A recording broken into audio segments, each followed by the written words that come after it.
All right, guys, event time. Is it worth farming for? Let us find out. Light Chasing Sea of Stars. By the way, if you guys haven't played JRPG Sea of Stars, highly recommend. It's very, very good. Right, so the event. How good is this event? Starting off with the usual end game players. If you guys haven't been opening boxes by now, been doing like research gear or whatever, then I guess farm this event. But I'm pretty sure most of you guys that are watching this video that are endgame players has pretty much all this gear. Barracudas comes from Royal boxes. These come from USS Gold boxes. Destroyers are kind of whatever. We can ignore those. Roombas come from Royal Navy boxes as well as 7-2. And Hellcats comes from USS boxes as well too. You don't really need it. I would skip this if you guys are doing this events or whatever. Just farm D3, get your thingy-mabobs to buy Laffy dupes or whatever. I gotta talk about how that system works, and then just get some flasher drops, and you're basically good to go. Just farm D3. Nothing really much to farm here. Just move on with your day. Honestly, just pretend it's not even here. Just get your 55k or whatever. Now, mid-game players. I think this event is aimed towards mid-game players because this gear right here, I know Hellcats may sound very, very weird for you guys, but it's not because, again, I'll talk about this tomorrow or the day after when it comes to the banner, but the ships that we got from this banner are aimed towards the later maps in campaign, and Hellcats are a really, really good fighter for endgame campaign maps, believe it or not. So this is also anti-air as well too. You may think like, wow, why do we have Roombas here? Anti-air right here. The story, we can ignore those. This DD gun is actually poop, but it has some AA on it, so there's also that. And Barracudas is wave clearing stuff. So these maps are basically getting you ready for end game maps. So as a mid game player, if you guys can get to these maps to farm, I would highly recommend doing so. I would prioritize Barracudas first if you guys don't have any Wyverns, and you guys probably don't have Wyverns. Hellcats are nice, but if you guys can get some Corsairs from the core shop, these are better, I'd say, because they have a little passive bonus where you get 5% A for the whole fleet for like 8 seconds, I believe. So if you guys can buy these things, it's much better.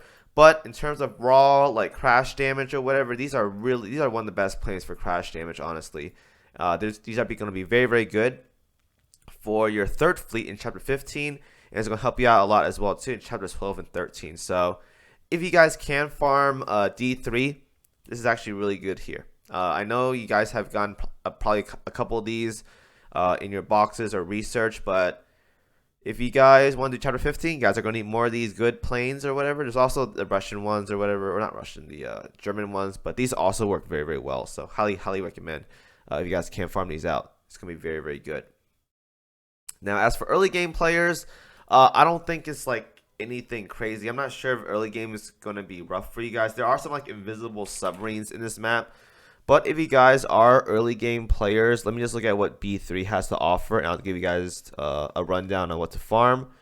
Early game maps, I'd say just farm. These are just purple versions of what we already have. So, yeah, honestly, just B2 or B3 because you get purple Roombas or you get a really good BB gun, that's for sure, the MK6 and a Hellcat as well too. So yeah, I'd definitely say farm out B3. It's going to be very, very good. You get some good fighters. You get a BB gun. It's going to be very, very good. Otherwise, though, if you guys have enough flashers or you guys don't want flashers because you got from Gacha Pull or something, A2 is fine, but you won't get enough points. But A2 can drop some purple Corsairs as well as purple Barracudas as well, too. So if you guys can't farm those maps, that's great. Otherwise, though, just B3, B2 is fine.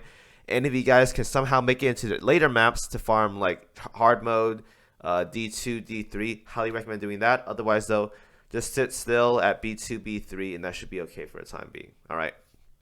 So simple rundown, no crazy gear this time around. Very, very easy. Now, as for shop priorities, we're gonna have to talk about some stuff such as these things right here. So, yeah, we're gonna need some duplicates for this Laffy stuff. So I'm not exactly sure exactly how this works. I'm gonna try buying like one of these things. These are vouchers, I believe. So if you buy 10, or I can buy 15, and I need like a lot of these to buy duplicates. So I think like they want us to like just farm crazy for that kind of stuff. I got to double check because I need to know exactly how this shop works, but I think you need like 30,000 points to get the first Laffy 2. It's gonna be a bit of a stretch. Oh, going back, yeah, I take it back, guys. Don't farm A2. You're gonna need Laffy 2. So I'll probably make a separate video on how to like acquire Laffy 2 efficiently, or make a new account, start from scratch, try to do that way. But yeah, it's pretty hectic. I'm not gonna lie. So if we go back to the shop right now, I looted like 5.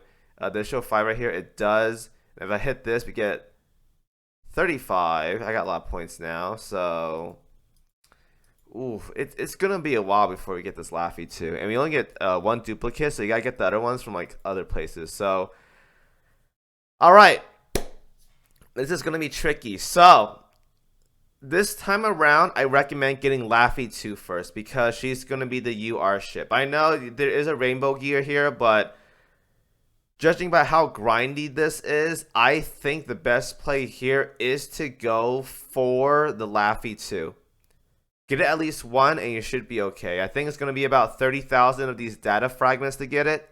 Maybe a little bit less, but you're going to need a lot to get Laffy 2. I don't think they were generous with this whatsoever. You need 30,000 points if I'm not mistaken. If someone can correct me if I'm wrong, feel free to do it. But I think it's about 30,000 or so points to get Laffy 2, the first one. Get at least one, and you guys should be all right. Next is going to be the large cruiser gun. Very limited. Get this. It's going to be very, very important for your future setups. Highly, highly recommend getting this for your large cruisers. And then we have the Avengers here. I believe these are the best in slot ASW planes now. So if you guys want to grab that, it's limited. Go ahead and do so. And then the usual stuff. Cog arrays, PR6 prints. Grab those DR ones. And then your essentials. New players, always focus on getting the UR stuff first. Laffy 2 and the gun. After that, do whatever you guys want. You guys can go for these things, which are very rare. You guys can go for purple plates, gold boxes, whatever you need as of right now, like gear or upgrades or whatever, do that.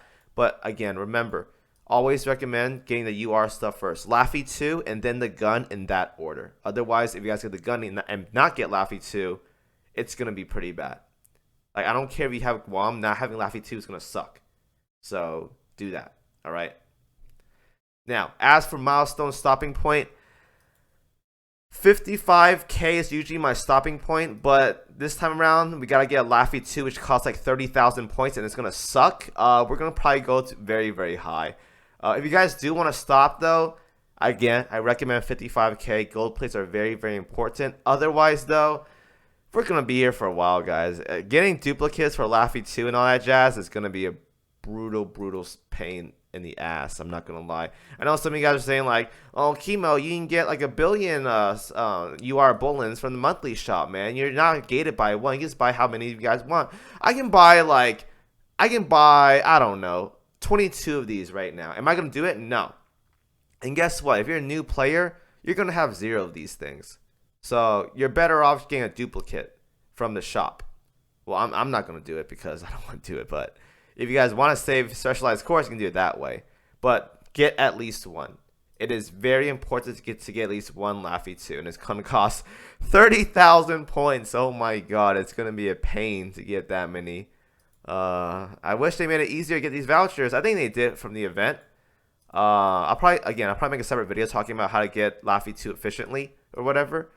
But ooh, it's a brutal one, man. I'm not gonna lie. Oh my lord, I hope they add something to like get more whatchamacallit, mini games. I think mini games gives you vouchers. Oh, it does. Okay, nice. Let me see this real quick.